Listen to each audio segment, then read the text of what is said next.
Selamat datang di Beetle Channel, semoga kita bahagia. Jangan lupa subscribe, like, komen dan share agar channel ini semakin berkembang. Terima kasih. Bab 221, keluar. Suara Jasper semakin kuat berkali-kali melalui speaker.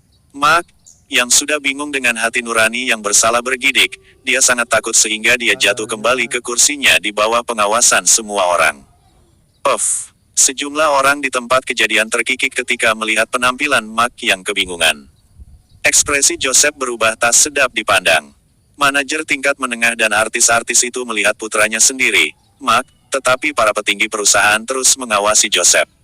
Melihat bahwa putranya telah dipermalukan sampai saat ini, Joseph tahu bahwa dia harus berbicara apapun yang terjadi. Dia berdiri, ingin naik panggung ke sisi Jasper untuk berbicara. Namun, Jasper mengalihkan pandangannya dan berkata dengan acuh tak acuh, siapa yang berdiri? Sekretaris Lee, yang telah mengawasi semuanya dengan tenang di satu sisi, segera berjalan mendekat dan berkata ke telinga Jasper, ini adalah Joseph White, wakil presidir perusahaan. Dan ayah Mark, kalau begitu, kau tidak perlu mendekat, berdiri saja di sana dan bicaralah, kata Jasper dingin. Ekspresi Joseph tenggelam, ada sedikit kebencian di kedalaman matanya, tetapi dia berdiri di tempatnya dan berkata kepada Jasper, Tuan Lin, dia anakku Mark White, dia benar-benar datang untuk melamar pekerjaan hari ini, perusahaan telah mempertimbangkan untuk membiarkan dia mengambil posisi sebagai pengawas kontrak. Siapa yang bertanggung jawab atas Departemen Sumber Daya Manusia? Jasper bertanya dengan dingin. Semua yang hadir terdiam, tidak ada yang menjawab, tetapi pandangan semua orang tertuju pada Joseph. Ekspresi Joseph sangat tidak sedap dipandang. Dia mengatakan bahwa Mark datang ke sini untuk melamar pekerjaan, tetapi itu dianggap bohong. Dia sudah merencanakan untuk menempatkan putranya di perusahaan sejak lama. Hanya saja dalam beberapa tahun terakhir, dia mengamuk di perusahaan dan membuat banyak musuh. Putranya juga mengikuti kesombongannya dan menjadi bocah manja. Banyak petinggi yang dipimpin oleh Reader menentang masalah ini dan dia masih mengerjakannya. Wakil Presidir White bertanggung jawab atas Departemen Sumber Daya Manusia. Masih Sekretaris Lee yang menjelaskan masalah kepada Jasper. Jadi kau, yang bertanggung jawab atas Departemen Sumber Daya Manusia, berencana untuk menempatkan putramu ke dalam perusahaan. Jasper bertanya dengan dingin. Meskipun dia putraku, aku menunjuk orang berdasarkan prestasi mereka. Sebelum Joseph selesai berbicara, dia diinterupsi oleh Jasper, karena kau ingin memanfaatkannya. Apakah ada rekrutmen publik yang dilakukan sesuai dengan aturan dan peraturan perusahaan? Apakah ada dokumentasi proses rekrutmen? Joseph terdiam kali ini. Penunjukan personil formal di perusahaan modern memiliki serangkaian prosedur dan proses yang sangat formal. Jika perusahaan telah melakukannya, itu pasti akan meninggalkan bukti. Namun Joseph hanya mengandalkan penanggung jawab Departemen Sumber Daya Manusia, yang hadir menegangkan tubuh mereka. Ketika pejabat baru menjabat, perubahan berani mungkin dilakukan pada asumsi jabatan. Bos baru seluruh perusahaan pasti akan mengubah manajemen. Hanya saja tidak ada yang mengharapkan metode Jasper begitu tegas dan lugas. Dia menargetkan senior tertua, Joseph, segera setelah dia mengambil alih perusahaan. Di satu sisi, Michael melihat semuanya dengan senyum tipis. Segala sesuatu tentang Gladness tidak ada hubungannya dengan dia sekarang, oleh karena itu, dari sudut pandang seorang pengamat, Michael semakin bisa merasakan kedalaman dan hikmah dari tindakan Jasper. Sebelum ini, Sekretaris Lee telah memberitahunya semua yang terjadi di lantai bawah. Karenanya, Michael tahu bahwa Jasper sepertinya ingin membalas perbuatan Mark. Namun, bagaimana kebenarannya bisa sesederhana itu? Mark hanyalah karakter kecil, tidak layak membuat keributan besar, tujuannya pasti Joseph, atau dengan kata lain, untuk membami para petinggi Gladness Entertainment Movies. Bab 222 Joseph telah menjadi eksekutif di perusahaan selama bertahun-tahun dan diam-diam telah melanggar banyak kepentingan perusahaan untuk kepentingan pribadi dengan begitu putranya, Mark, memiliki nyali untuk mengganggu artis perusahaan. Bukan karena Michael tidak mengetahuinya, tetapi Joseph memang anggota pendiri yang telah mengikutinya selama bertahun-tahun. Di sisi lain, ada juga kompleksitas divisi birokrasi dalam Gladness Entertainment Movies, dan jika dia mengganggu satu divisi, sisanya juga akan terpengaruh, akan menjadi masalah besar bagi Michael untuk menghadapinya. Namun, kini berbeda. Jasper tidak pernah berniat melakukan sesuatu dengan lambat dan stabil, Ketika dia bergerak dia akan menjadi besar, itu tidak hanya untuk menetapkan otoritasnya tetapi juga untuk menyapu setiap kebisingan latar belakang lainnya di perusahaan. Hanya dia yang memiliki otoritas dan kekuasaan. Maafkan aku, Tuan Lin, kata Joseph dengan rasa bersalah, dia berniat untuk mengakui kesalahannya. Tidak perlu meminta maaf, Jasper memotongnya sekali lagi. Telah bersama Gladnis selama bertahun-tahun. Kau masih berusaha bahkan jika kau tidak mendapatkan prestasi, aku akan membiarkanmu menjaga reputasimu, jadi berikan aku surat pengunduran diri secara sukarela besok. Kata-kata Jasper benar-benar mengubah ekspresi wajah Joseph. Setiap manajemen tingkat tinggi termasuk dia berpikir bahwa Jasper hanya ingin menunjukkan otoritas setelah menjabat. Namun, dia segera pergi ke kedalaman dengan mengambil tindakan, dan metodenya intens. Terkejut dan tidak percaya, Joseph membuka mulutnya dengan marah. Dia berkata, Jasper, apa artinya ini? Apakah niatku tidak cukup jelas? Jasper bertanya dengan acuh tak acuh. Aku adalah anggota pendiri perusahaan ini dan aku mengelola banyak orang di bawahku. Apakah kau tidak takut perusahaan tidak akan bisa berjalan dengan lancar jika aku pergi? Joseph seketika mengancam. Tatapannya getir karena dendam, namun masih menyimpan keyakinan dan kepastian. Dia tidak percaya bahwa Jasper akan benar-benar berani melawannya sampai akhir. Jasper memandang Joseph dengan dingin, matanya hanya menunjukkan ketidakpedulian, tidak ada tanda belas kasihan yang diharapkan Joseph di wajahnya. Akankah bumi berhenti pada porosnya hanya karena kau tidak lagi di sini?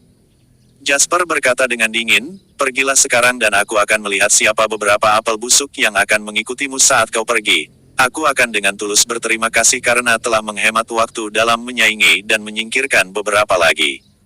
Joseph sangat marah sehingga tubuhnya bergetar. Pada saat yang sama, ada juga perasaan putus asa seolah-olah akhir sudah dekat. Baik, tunggu saja, jangan merayakannya begitu cepat. Perusahaan film ini bukanlah perusahaan di mana kau dapat dengan mudah mengelolanya. Setelah Joseph mengatakan ini dengan suara yang sangat getir, dia berbalik dan pergi dengan malu. Tidak ada yang berani menarik napas, memainkan kartu wakil presidir. Joseph telah membuktikan bahwa Jasper tidak hanya menggonggong dan tidak menggigit, siapa yang berani menolak saat ini. Jasper bahkan tidak melirik Joseph, matanya tertuju pada Mark, yang bahkan tidak mampu berdiri. Dia sekarang duduk lemas di kursi. Jasper berkata dengan ringan, apa kau ingin aku meminta seseorang untuk mengantarmu keluar? Mark berdiri menggigil dan lari tanpa melihat ke belakang. Di ruang pertemuan, semua orang memandang Jasper dan menunggu dia berbicara setelah Joseph dan putranya pergi.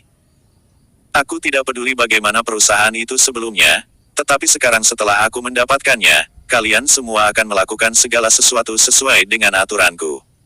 Jika kalian mampu, kalian akan bangkit. Jika tidak, kalian akan jatuh. Pembuat onar seperti Joseph akan ditangkap dan dipecat, pasti tidak akan ada belas kasihan. Aku mengumumkan Gladnis Entertainment Movies secara resmi berganti nama menjadi Advent Entertainment Group. Ini akan dibagi menjadi 3 kelompok bisnis yang lebih besar yang disebut Advent Films, Advent TV, dan Advent Agency. 3 kelompok bisnis akan bertanggung jawab atas film dan drama televisi, menyanyi dan variety show, dan mengawasi kontrak artis dari Advent Entertainment Group masing-masing. Sementara itu, Presiden Reader Lawrence akan terus melayani kelompok di posisinya. Pengaturan personel lainnya akan tetap tidak berubah. Sebuah dokumen resmi akan dikeluarkan untuk memberitahu semua karyawan perusahaan tentang penunjukan dewan direksi berikutnya. Michael menghela nafas pelan saat dia melihat Jasper berbicara di atas panggung. Sepertinya Jasper sudah lama mempersiapkan diri sebelum membeli Gladnis Entertainment Movies. Dia telah mengincar industri hiburan. Dia tiba-tiba menyesal telah menjual Gladnis Entertainment Movies kepada Jasper dengan harga modal 1,5 miliar. Mungkin Jasper benar-benar bisa membuat raksasa di industri hiburan film dan televisi. Bab 223. Baiklah, beberapa poin ini saja yang akan kita diskusikan hari ini. Jika ada yang punya ide lebih baik, jangan ragu untuk berbicara denganku atau Tuan Reader Lawrence. Itu saja untuk hari ini. Jasper membutuhkan waktu 2 jam untuk menyelesaikan pertemuan ini. Dia berjalan pergi dengan santai, tetapi semua orang di Gladnis Entertainment Movies gelisah dan memiliki emosi yang campur aduk. Hampir semua orang berpikir bahwa perubahan akan datang ke Gladnis Entertainment Movies. Setelah pertemuan, Jasper kemudian berbicara dengan Michael. Michael penuh pujian untuk Jasper. Michael, si rubah tua yang licik, dapat melihat bahwa Jasper pasti akan membuat pencapaian besar dan memiliki tawa terakhir di masa depan. Asalkan dia tidak diinjak-injak sampai mati saat dia masih muda. Sudah cukup sulit bagi siapapun untuk mengacaukan Jasper sekarang. Setelah serangkaian urusan, mereka yang ingin menyusahkan Jasper harus berpikir dua kali karena mereka harus berurusan dengan keluarga Lau pada saat yang bersamaan. Mereka yang tidak mampu melakukannya harus menyerah begitu saja.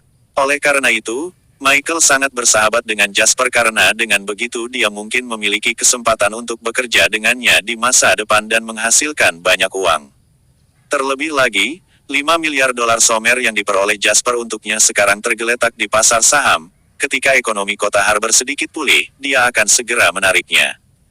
Dia berutang budi besar padanya. Sedangkan Jasper, dia menerima niat baik Michael sepenuhnya. Penting untuk saling meninggikan, terutama dalam bisnis, lebih baik memiliki lebih banyak serigala sendirian yang berjalan-jalan dengan sombong pasti tidak akan berhasil terlalu jauh di bidang bisnis. Mereka berbicara dan tertawa dan bersenang-senang, Michael terus berbicara, dan baru setelah sekretaris Lee datang untuk membuat laporan, dia meminta izin untuk pergi. Begitu Michael pergi, Reader masuk melalui pintu. "Halo, Tuan Lai," Reader menyapa dengan sopan. Berdiri di belakang meja, Jasper memandang Reader, dia adalah seorang pria parubaya di awal 40-an, tipe gadis muda di generasi selanjutnya akan sangat terobsesi dengannya, dia berkata sambil tersenyum, "Silakan duduk." Ketika Reader duduk, dia merenung sejenak dan berkata, "Tuan Lain, sejujurnya, perubahan terjadi terlalu cepat pada pertemuan hari ini, banyak orang termasuk aku sendiri bingung apa yang harus dilakukan selanjutnya." "Bertindak saja sesuai anggaran dasar perusahaan," jawab Jasper. "Tuan Lain memberitahuku bahwa kau adalah manajer profesional dari Halafu, dan dia telah membayar mahal untuk mempekerjakanmu. Kau memiliki banyak pengalaman dan tahu cara mengelola perusahaan hiburan, jadi aku bisa mempercayaimu." Reader melambaikan tangannya dan berkata, "Dengan segala hormat, aku tidak bisa membuat batu bata tanpa jerami." "Apa yang kau butuhkan?" tanya Jasper. Reader terkejut betapa lugasnya Jasper dan merasa sangat canggung sehingga dia tidak tahu bagaimana memulainya.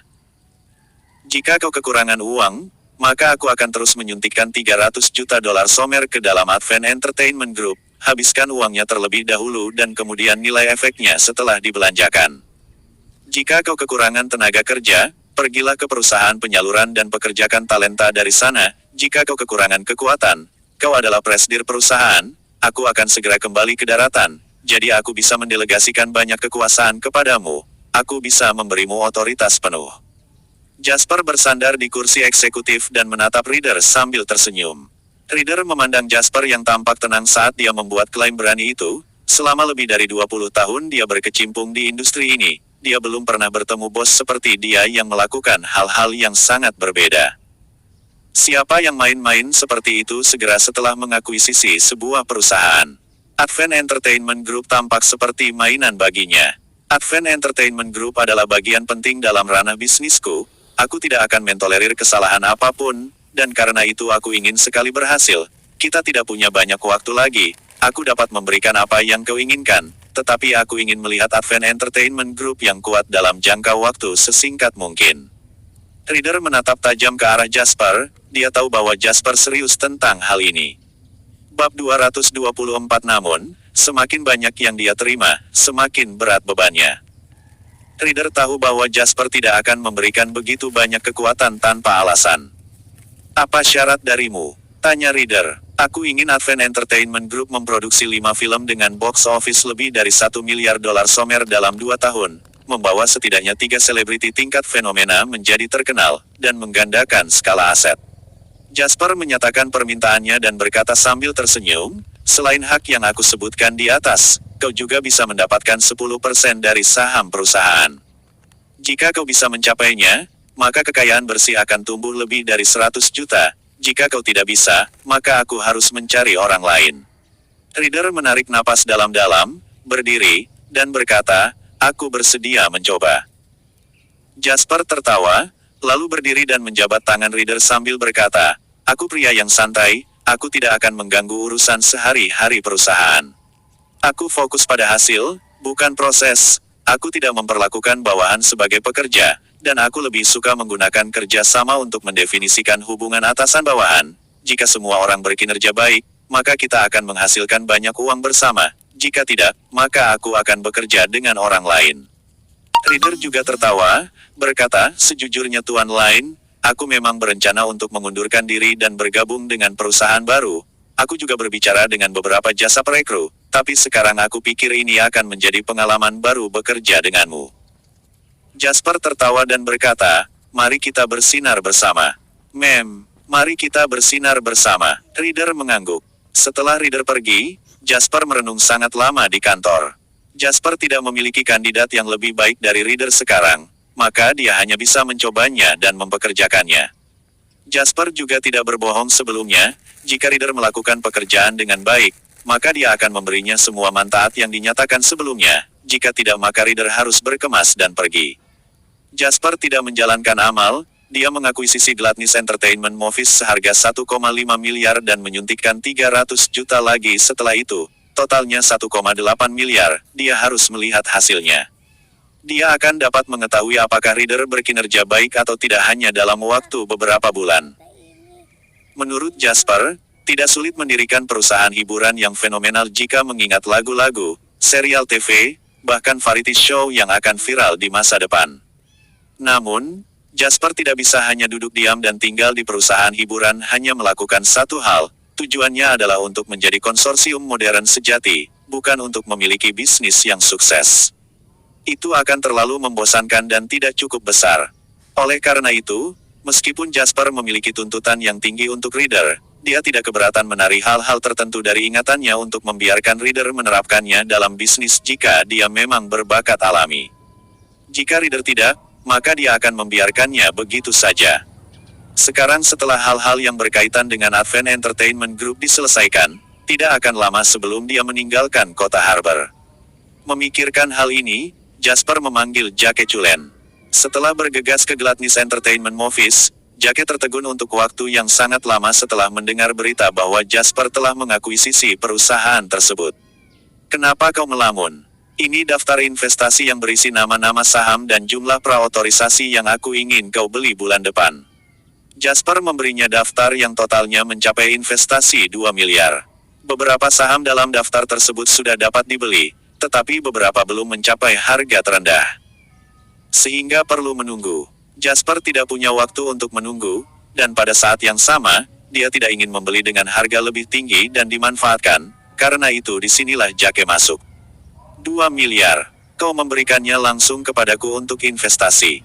Bukankah kau memintaku untuk mengelola saja? Apa kau tidak takut aku akan melarikan diri dengan uang itu? Jake bertanya kaget, melihat daftar di tangannya. Apa yang kau pikirkan? Dana tersebut akan berada dalam perwalian UU, kau tidak dapat mengambil 1 sen pun tanpa izin keluarga Lau. Mereka juga memiliki salinan daftar ini, kata Jasper. Jake menggertakkan giginya, ingin menamparkan mulutnya sendiri. Apakah dia tidak memiliki hal yang lebih baik untuk dilakukan? Mengapa dia membawa penghinaan pada dirinya sendiri? Pada saat ini, telepon Jasper berdering itu adalah telepon dari Zachary. Jasper, Patua Lau telah kembali dan ingin bertemu denganmu, bisakah kau datang? Bab 225. Jake mendengar pembicaraan telepon itu. Jantungnya berhenti berdetak, dia tahu bahwa Jasper memiliki hubungan dekat dengan keluarga Lau. Namun, dari sudut pandang orang biasa, Jake menganggap Jasper paling dekat dengan Henry dan Anna, bagaimanapun mereka berasal dari generasi yang sama. Kemudian dari sanalah dia menggunakan kemampuannya sendiri untuk mendapatkan pengakuan dari Zachary. Ini adalah prosedur standar yang sangat mudah dipahami, namun, Zachary secara pribadi menelepon Jasper dan mengatakan kepadanya bahwa Patua Lau telah kembali.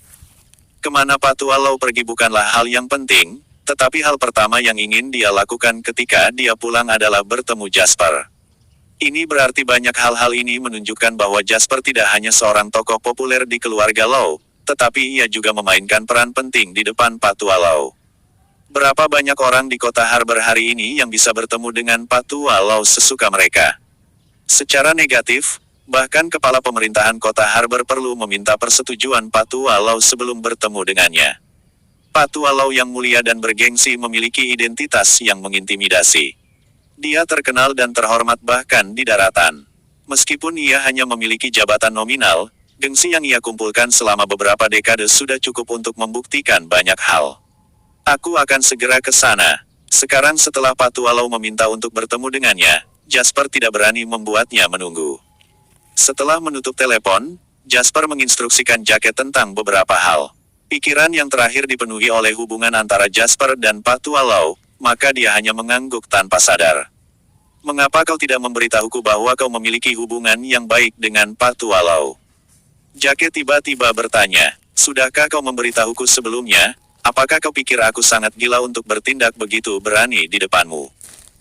Jasper terkejut, lalu berkata dengan tegas, apakah aku terlihat seperti orang yang sok bagimu? Jacket berbalik, mengabaikan Jasper. Dia tidak tahan melihat ekspresi sok di wajahnya. Hari sudah sore ketika Jasper tiba di kediaman Lau. Zachary pergi keluar, sementara Anna dan Henry mengobrol dengan Patualau. Kau datang, Jasper. Patualau mengangkat kepalanya dan berkata kepada Jasper sambil tersenyum. Kau dalam semangat yang baik seperti biasa, kata Jasper sambil berjalan, menganggap rumahnya sendiri dan duduk. Patualau tertawa kecil, seseorang menjadi lebih takut mati seiring bertambahnya usia. Aku harus merawat tubuhku dengan baik dan hidup beberapa tahun lagi. Kau pasti akan hidup sampai usia tua, Patualau, kata Jasper cerdik. Patualau tertawa, mengambil majalah dari tangan Anna, dan berkata, aku lihat kau diwawancarai. Kerja bagus. Jasper mengambil majalah itu dan berkata dengan terkejut, sudah terbit. Cepat sekali, itu adalah edisi terbaru dari Mingguan Keuangan Terra. Di sampul majalah, Jasper terlihat duduk di sofa sambil tersenyum, dia menggenggam tangannya dengan dagu bertumpu pada mereka, dia berbinar sehat dan kuat, tampak luar biasa dan elegan. Judulnya bahkan lebih menarik, jenius pasar saham melakukan segala upaya untuk menyelamatkan situasi putus asa. Terlepas dari yang lainnya, Jasper dapat mengatakan bahwa Mingguan Keuangan Terra cukup canggih dilihat dari foto sampul dan judulnya saja.